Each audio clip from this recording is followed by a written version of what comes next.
আসসালামু আলাইকুম ভিউয়ার্স, কেমন আছেন সবাই? Welcome back to my channel ঝটপট কিচেনে আপনাদেরকে আবারও স্বাগতম। চলে এসেছি আপনাদের সামনে চট্টগ্রামের ঐতিহ্যবাহী গরুর মাংসের রেসিপি নিয়ে। এটি মেজবানি গরুর মাংস। চট্টগ্রামে এটি কিন্তু খুবই ফেমাস। আমি একটি চট্টগ্রামের বড় আপুর কাছ থেকে শিখেছি। সে যেভাবে আমাকে দেখিয়েছে সেভাবে আমি আপনাদের সঙ্গে শেয়ার করছি। চলুন জেনে নেই। শুকনো ইনগ্রিডিয়েন্টসের ভেতরে আমি নিয়েছি ধনিয়া, গোলমরিচ, লবঙ্গ, 4টি দারচিনি, 2টো স্টার মশলা, 10টি এলাচ, নিয়েছি শুকনো জিরা, নিয়েছি 5 ফোড়ন। এই মশলাটি কিন্তু খুবই জরুরি। মেজবানি গরুর মাংসের জন্য কিন্তু 5 ফোড়নটি প্রয়োজন। 2টো বে লিফ, 5টি শুকনো ঝাল। এই মশলাগুলোর ভেতরে আপনি আরও অ্যাড করতে পারেন বড় এলাচ, যেটা আমার কাছে ছিল না।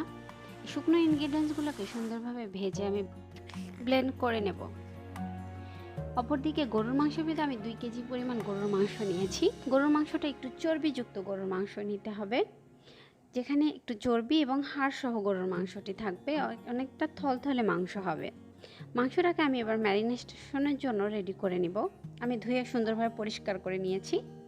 2টো বড় আকারের রসুন আমি পেস্ট করে দিয়ে দিচ্ছি। 2টো বড় আকারের রসুন নিয়েছি। আমি 1 কেজিতে 1টি রসুন ব্যবহার করেছি, যেহেতু রসুনের সাইজটি অনেক বড় ছিল। 2টো পেঁয়াজ আমি পেস্ট করে নিয়েছি। দিয়ে দিচ্ছি 2 টেবিল স্পুন আদা বাটা, শুকনো লাল মরিচ যেটা আছে সেটা অনেক বেশি ঝাল থাকে। আমি যেহেতু ঝাল রান্না করব প্রচুর, সেহেতু আমি এই ঝাল ব্যবহার করছি। আমি 8 থেকে 10টি লাল ঝাল ব্লেন্ড করে নিয়েছি। আপনারা চাইলে সবুজ ঝাল ব্যবহার করতে পারেন। যদি কেউ ঝালের পরিমাণটা কমিয়ে বাড়িয়ে নিতে চান, সেটা আপনাদের ইচ্ছে। আমি এখানে পেস্ট করে নিয়েছিলাম বাদাম, পোস্তদানা একসঙ্গে আমি ব্লেন্ডারে পেস্ট করে নিয়েছি। আমি জয়ত্রীও নিয়ে নিয়েছি একসঙ্গে। আমি জয়ফল ব্যবহার করিনি, আপনারা চাইলে জয়ফলটাও ব্যবহার করতে পারেন। সরিষার তেল দিয়ে দিচ্ছি 150 ml। ম্যারিনেশন করে খুব ভালোভাবে আমি এটাকে 1 ঘন্টার জন্য রেখে দিব। অপরদিকে যে শুকনো মশলাগুলো দেখিয়েছিলাম সেগুলোকে আমি একটি ফ্রাই প্যানে ফ্রাই করে নিব। অবশ্যই খেয়াল রাখতে হবে যে আমার মশলাগুলো যেন কোনোভাবে পুড়ে না যায়, তাহলে মাংসটা আর খেতে ভালো লাগবে না।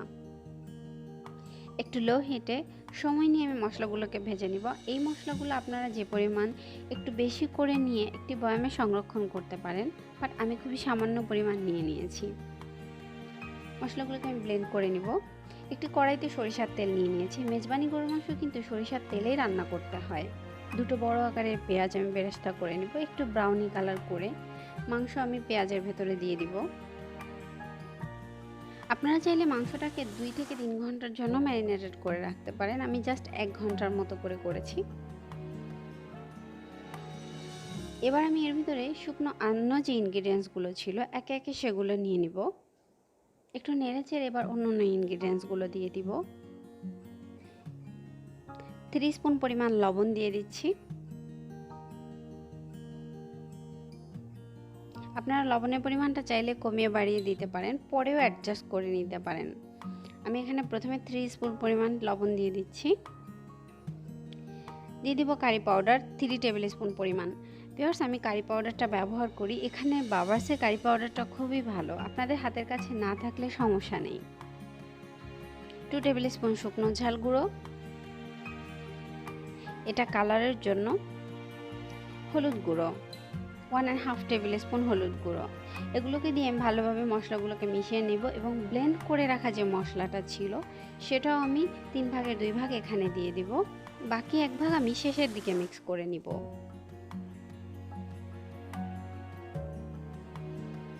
আমি একটু ভালোভাবে নেড়ে চেড়ে এবার সেই মশলাগুলোকে দিয়ে দিচ্ছি।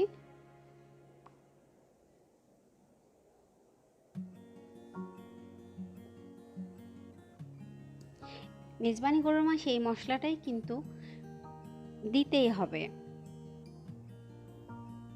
একটু নেড়ে চেড়ে আমি কিন্তু কোনো এক্সট্রা পানি ব্যবহার করব না। মাংস ম্যারিনেশন করে রাখার সময় বেশ খানিকটা পানি চলে আসছে। আমি সেই পানিতে লো হিটে মাংসটা খুব সুন্দরভাবে কষিয়ে রান্না করব। 30 মিনিট কষানোর পরে মাংস থেকে তেল উঠে এসছে, দেখুন। এবার আমি আরও বেশ কিছু সময় মাংসটাকে খুব ভালোভাবে কষিয়ে নিব।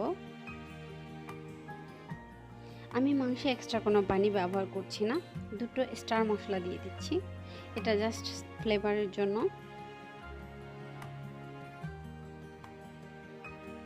আবারও খুব ভালোভাবে নেড়ে চেড়ে আমি মাংসটাকে কষিয়ে নিচ্ছি।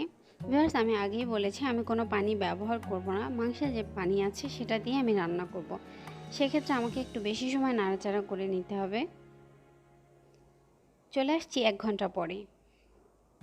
1 ঘন্টা পরে আমার মাংসটা প্রায় 70% কুক হয়ে গিয়েছে, কিন্তু এটি আরও কিছু সময় কুক করতে হবে।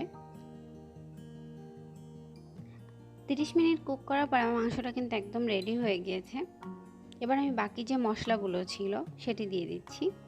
এটি শেষের দিকে দিলে মাংসের ভেতর থেকে অন্যরকম একটা অ্যারোমা বের হয় এবং কালারটা দেখতে অনেক সুন্দর হয়। আবারও একটু নেড়ে চেড়ে আমি কিছু সময়ের জন্য চুলার উপরে রেখে দিব, একদম লো হিটে।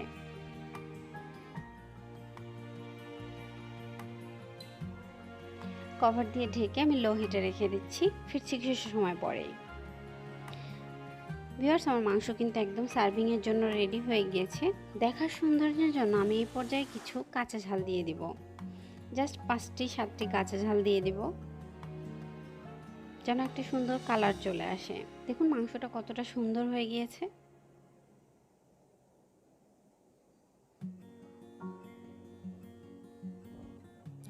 একটু নেড়ে চেড়ে আমি এবার একটি সার্ভিং ডিশে তুলে নিব। আমার মাংসটা কিন্তু সম্পূর্ণরূপে রেডি হয়ে গিয়েছে।